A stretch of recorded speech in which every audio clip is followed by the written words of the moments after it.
Today, a spotlight on Sunrise Beach, Queensland postcode 4567.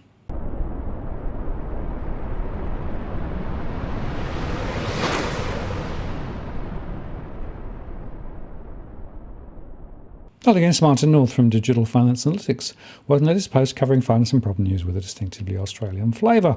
In our one-to-one series, we've been looking at more postcodes, and I thought I'd take you through one which I think is very interesting because it's one of those that has been very much in the news with regard to home price movements. Just by way of background, of course, our DFA one-to-one series is a look at an individual postcode in a granular level. But just to underscore, this is information provided on our analysis, may change ahead. It's not financial advice, and this is very much a point-in-time view of what is going on. That said, if you are interested in having a conversation with me about our one-to-one service, where we look at an individual postcode and look at things like stress and home price trends and other information, it is available. And at the moment, we are booking 2 or 3 weeks ahead. There is a charge, but if you want to contact me with regard to that, then you can contact me via the DFA blog. Now, just to explain what we do, we take our information from our surveys and other information sources, and we put that through our core market model, and the core market model essentially drives our analysis.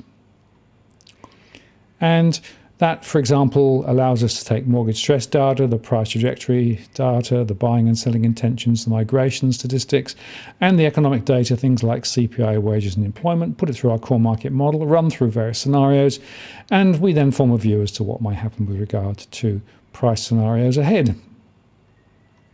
So, Sunrise Beach, Queensland postcode 4567, is just south of Noosa. There's Sunshine Beach just there and just slightly higher than Noosa Heads. And it's a reasonably compact area, right close to the beach. Formerly, it's a coastal suburb in the Shire of Noosa. In the 1916 census, it had a population of 3,415 people. That has grown significantly. And if you're thinking of it in terms of holiday accommodation, because of course that's one of the main games there, then there's accommodation from self-contained units to motel-style accommodation. And it's only 5 minutes drive south of Noosa Heads and 1.5 hours drive north of Brisbane. And there's the very famous golden sand at Sunrise Beach with pristine surf and of course the Noosa National Park surrounding it. And here are a few slides just giving a bit of a flavour. This is the beach view. It is a fantastic beach. I've spent many happy hours up and down it myself. And you can see it from the road as well. This is the main road south. And the beach is just over there sort of thing. There is there is quite good infrastructure with major roads running around it. And also local roads. Some of the local roads are a little bit narrow, but it's still pretty quiet. Although, of course, in the summer, it gets quite busy. There are a number of local shops and quite a range of different properties from old style to new style, a lot of redevelopment, a lot of knockdown and rebuilds. Some of the older style ones in some of the other side streets are still there. And there is quite a lot of interest in acquiring them and then redeveloping them, including turning them into units. There are also a number of parking areas relating specifically to the beach, and some property construction right along the beach line, as well as many beach access points. And plenty of other parking spaces too, but of course, plenty of people wanting to park too, so it can get quite busy during the peak season. There are also a significant number of redeveloped lots now with units and apartments. These are ones very close to the beach, looking out over the beach views. And some more. And it's definitely the flavour now to knock down a house and put units on it. And indeed the planning zoning allows that. Another parking area, there's a lot of those parks around because there's so many people wanting to park there. And here's an example of just work in progress, older style, new style, and redevelopment of properties. And some of the back streets are a little bit quieter. Now, the next thing is just to talk briefly about flooding. There is really no issues with regards to flooding in this particular postcode. This is a map from Noosa Council, and the shaded area here is the 100-year flood, but of course it's nowhere close to this particular area, so I don't think any particular flooding issues, and neither could I see anything to concern me about crime or indeed bushfires. So it's a relatively safe area from a natural disaster perspective, and it's quite elevated relative to the beach. Now, if I look at what's available on the market at the moment, there are 13 properties for sale on Sunrise Beach at the moment. Here are a few examples. Of course, it's the old issue of offers invited over, guidance rather than actual prices. There's a townhouse there, an apartment, similar price range, and then houses. There are quite a few houses still, obviously well over $1 million. Quite a few go to auction, more apartments, more houses. This is not an inexpensive area now. And even apartments are climbing up over the $1 million to some extent, particularly if you've got ocean views as this one does.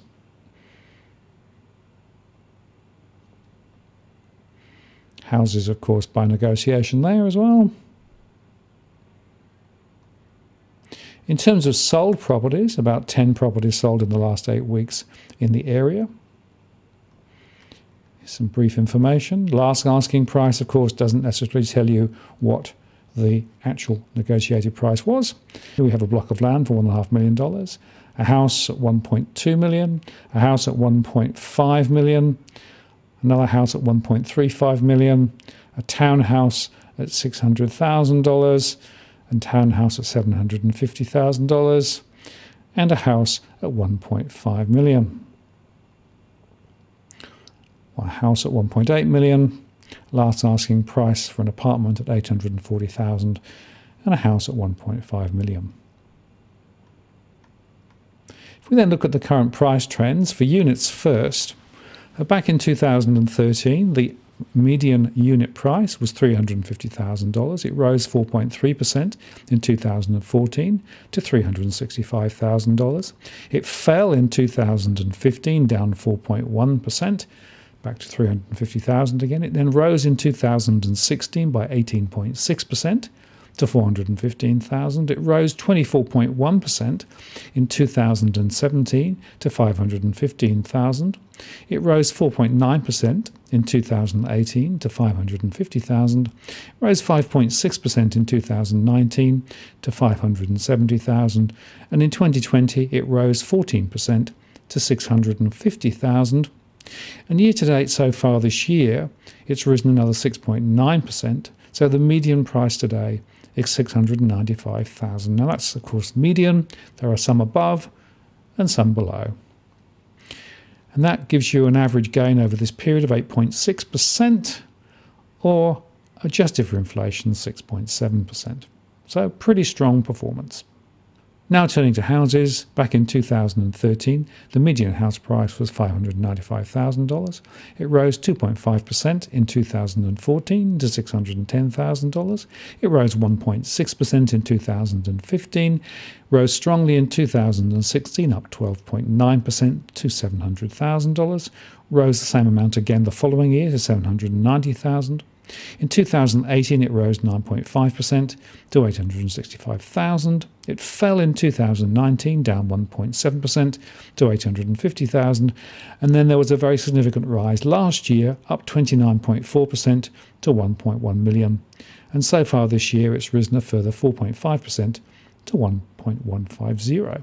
Now, that again is the median. There will be some above and some below the median price. After inflation, that was 6.5%, and the average gain before inflation was 8.3% over that period.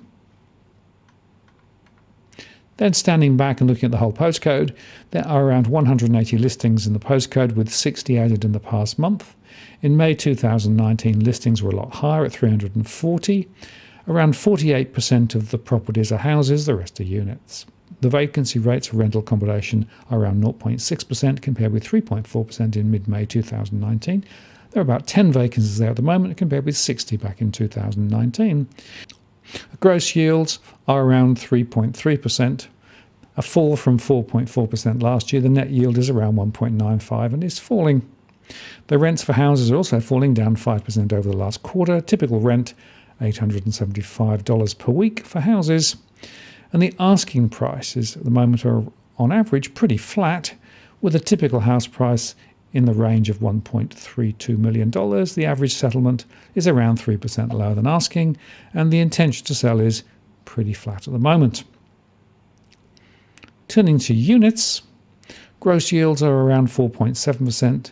That's a slight rise from 4.5% last year. The net yield's around 3.25 and is just falling slightly, and that's to do with the rising costs of apartments. Rents for units are falling, down 3.8% in the past quarter, with a typical rent of $695 per week.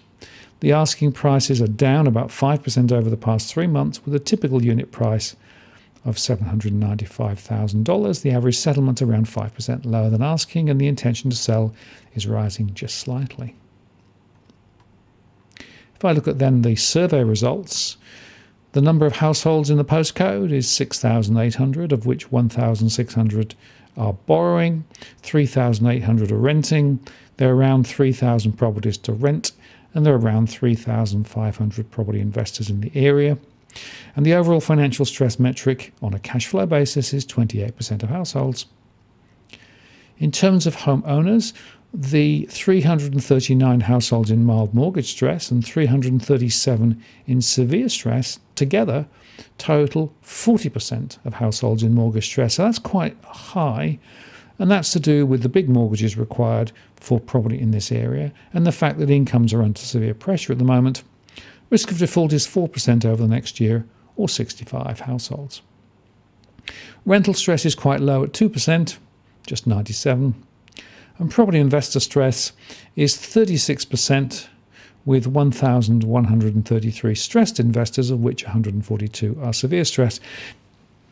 In some cases, those are unable to let the property at the rent they want or are trying to dispose of the property. Now let's come to the price scenarios. As always, we look at the best case, what I call the longer term crunch, and then the second wave. The best case is assuming the vaccines get rolled out, the virus gets under control, and everything goes gangbusters, the borders open. That's looking a little less likely now, I think.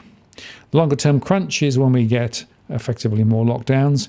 We're getting a bit closer to that, although actually from a probability perspective, we're just slightly behind in terms of probability compared with the best case still, although that may change ahead. And the second wave would be a massive hit, assuming the whole country was locked down again. And these are cumulative growth rates over 3 years, with 11.1% in the best case scenario, 4% in the longer term crunch, and a fall of 2.8% in the second wave scenario. So for units, that translates to a current price of $745,000 by the end of 2021 in our best case scenario, which is a rise of 14.6% over the year.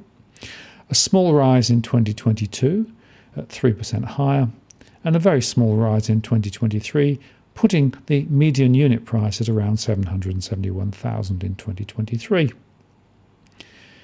If I then look at houses, again the three scenarios, 13.2% over 3 years in our best case scenario, 3.8% over 3 years in the longer term crunch scenario, and a fall of 5% in the second wave scenario over the next 3 years. And translating that to movements of price, we start at the moment with a year-to-date price of $1.15 million. We think there is still some more upside through this year, which would take it to about $1.27 million by the end of the year. Next year, a further small rise at 3.4% higher, and then a small fall in 2023 to 1.299 million. Now, of course, if in fact the virus really reasserts itself, then these are probably over-optimistic estimates now. But Queensland is doing a reasonable job at keeping the virus under control. That said, international tourism has been very weak, and international tourism has been one of the key drivers of this particular area. So just to summarise, this postcode has seen very strong growth in 2020 and considerable growth in 2021, and it looks likely to continue. Some of that is because of people moving from Sydney and Melbourne up to Queensland. There's been a significant drift north, I guess partly because of the better weather, and also the prices are still lower relative to Sydney and Melbourne, and of course the virus is a little less ravaged up there. That said, there are definitely some downside risks. The prices have been very strong, and we do notice now some signs of stress, and we do expect some people will have to sell ahead simply because of the financial footprint that they have. This won't happen immediately, particularly if the banks continue to give repayment holidays, as they may well do over the next little while. That said, there is still upside growth in the area. There's still significant interstate interest, and there is still some interest from overseas.